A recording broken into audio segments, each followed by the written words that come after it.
So I feel kind of a lot of pressure this week, the next step. But, please take what's helpful, leave what's not helpful. Everyone here is going to have a different next step. That's part of the diversity of the body, right? So don't look at your neighbor's notes. Your notes are your own individual notes. Oh, thank you, Heather. My name is Elizabeth Lonis. I've been working here as the Director of Communications for about 6 years now. So it feels like home. So my first point is really the main point. It is the only main point. If there's nothing else that you take away, please take away this. God is love. And our next step is to love God and love our neighbor. That's pretty much it.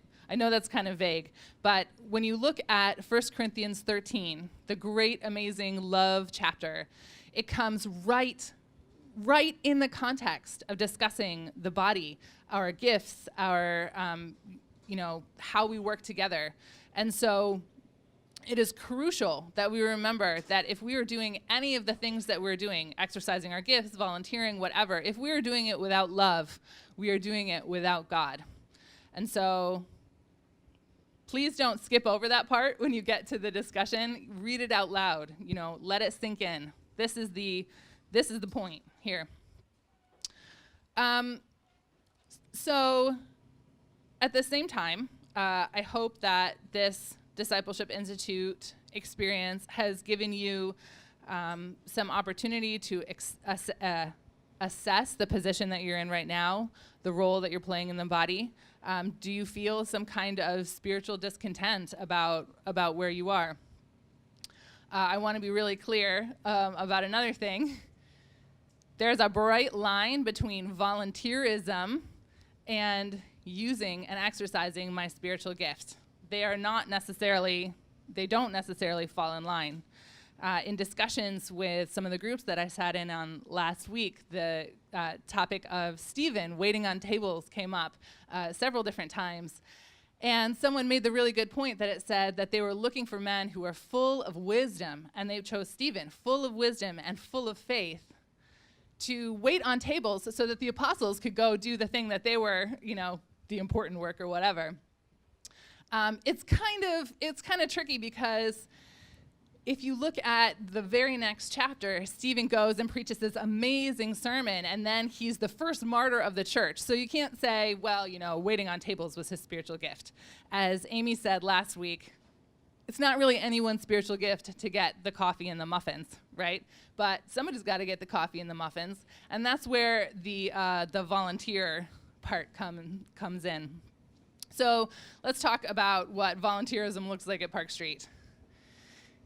If all of the roles, greeting, ushering, nursery, radio room, all those kinds of things, were filled by a different person once a month, we would actually have hundreds of people involved. I only counted for the evening service. There would be 150 people involved in a small volunteer role at Park Street.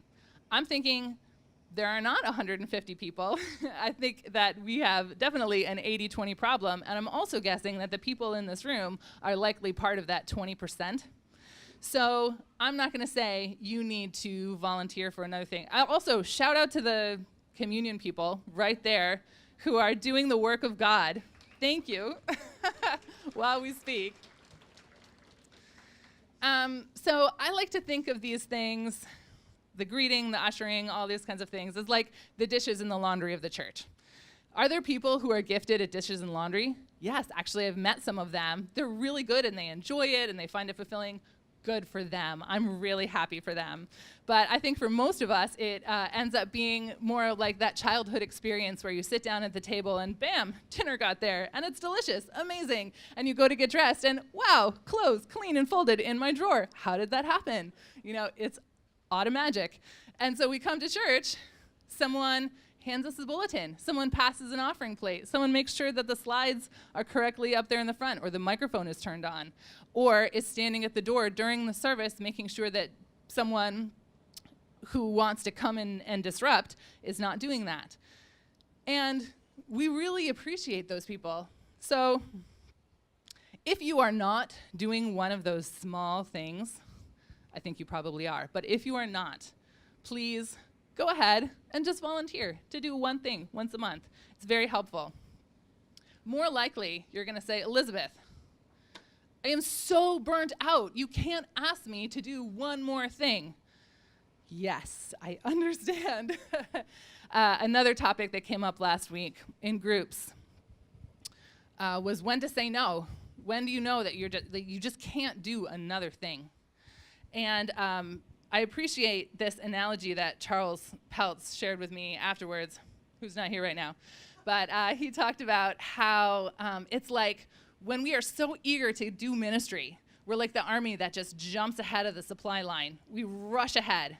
And if we are separated from our supply line, who is the Spirit, then there is no question we will be defeated. This is not going to, our ministry is going to be for naught. It comes back to the love thing. Even Paul, who was a great accomplisher of things, in Philippians 3, he lists off all his accomplishments. And then he says, all of these things I consider a loss compared to the surpassing greatness of knowing Christ, just knowing him, for whose sake he had lost all things. He considers them to be rubbish, that he might gain Christ and be found in him, not having a righteousness of his own that comes from the law, but a righteousness that comes by faith. So, again, keeping in step with the Spirit, walking with Christ, knowing God. These are the most important things. If we find that ministry is taking us away from time to read the Bible or just spend time in prayer, then it's probably not something that we should be doing. If you would like advice about sort of a devotional app or anything like that, you can talk to any of the ministers. I personally like the She Reads Truth app because it takes all of these passages of Scripture and puts them together in this really helpful way. If you don't like flowers on your Bible study, they also have a He Reads Truth app. I don't know why they need to be different, but anyway, that's I suggest looking it up. All right. So let's say you say, I'm in the Word.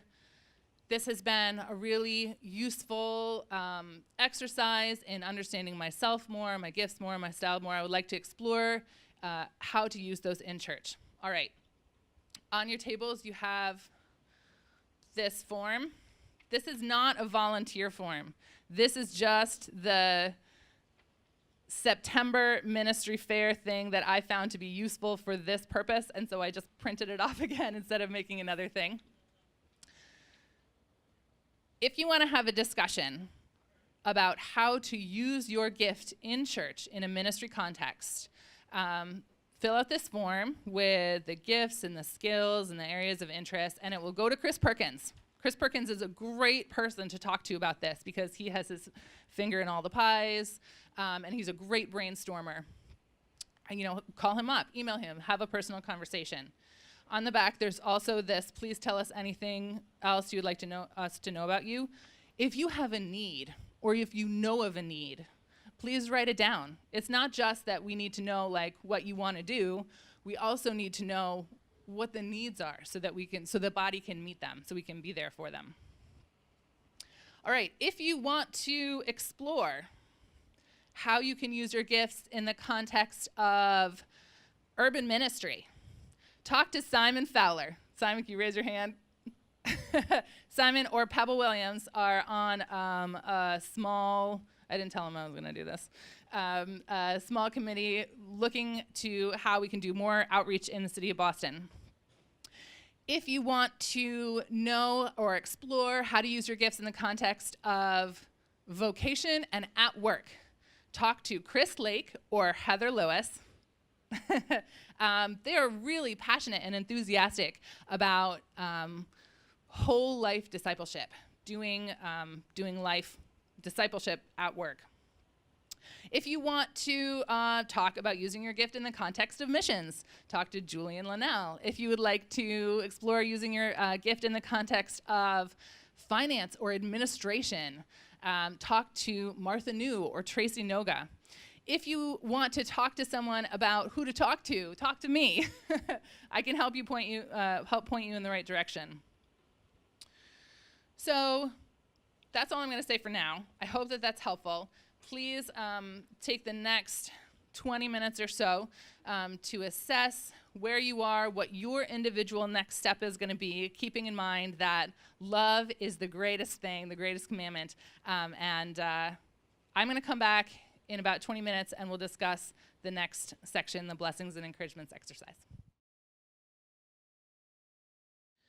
So before I explain the blessings and encouragements part of the booklet, which is on the very last page,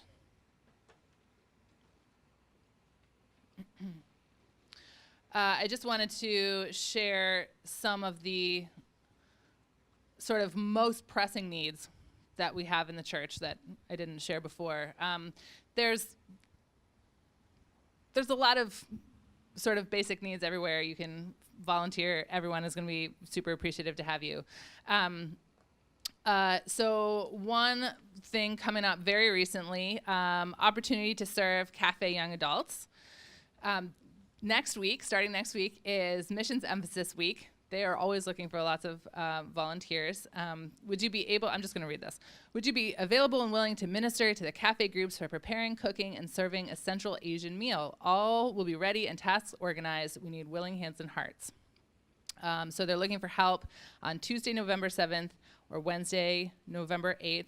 If you are interested in helping out with that, please talk to Barbara Pless, who is in the kitchen right now, I think.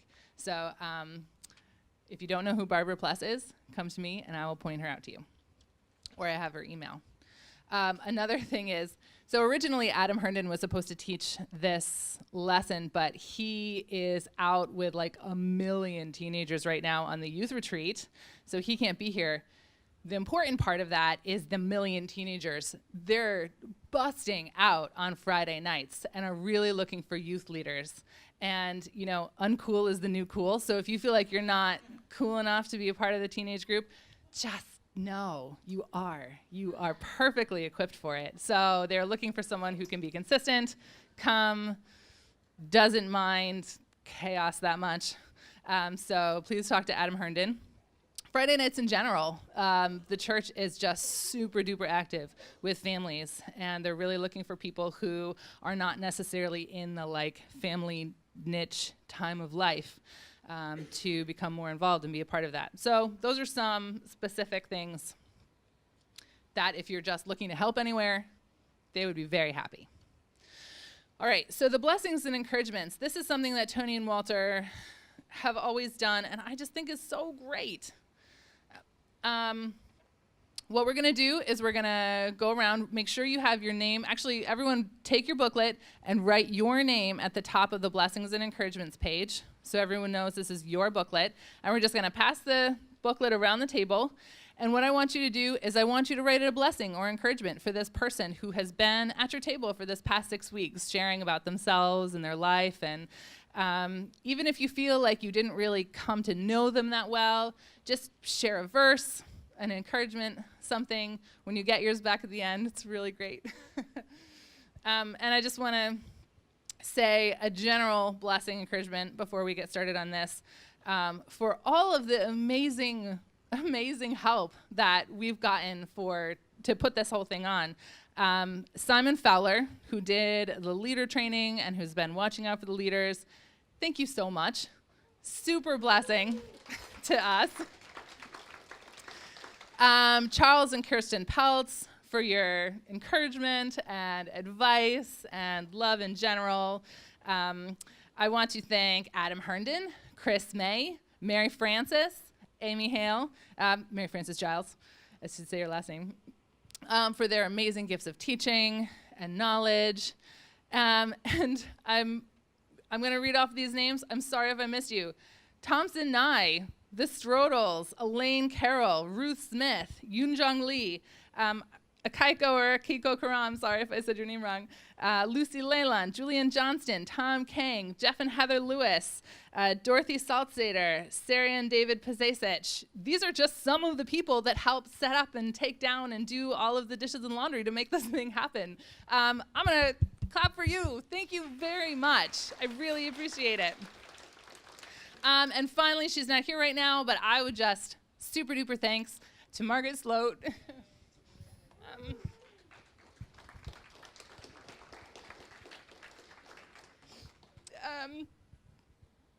This says it all. All right. So this is the last time I'm going to be up here.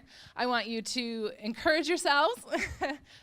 Take the letters and envelopes. On the envelope, write your own address. And take a piece of paper, and you're going to write a letter to yourself 3 months from now.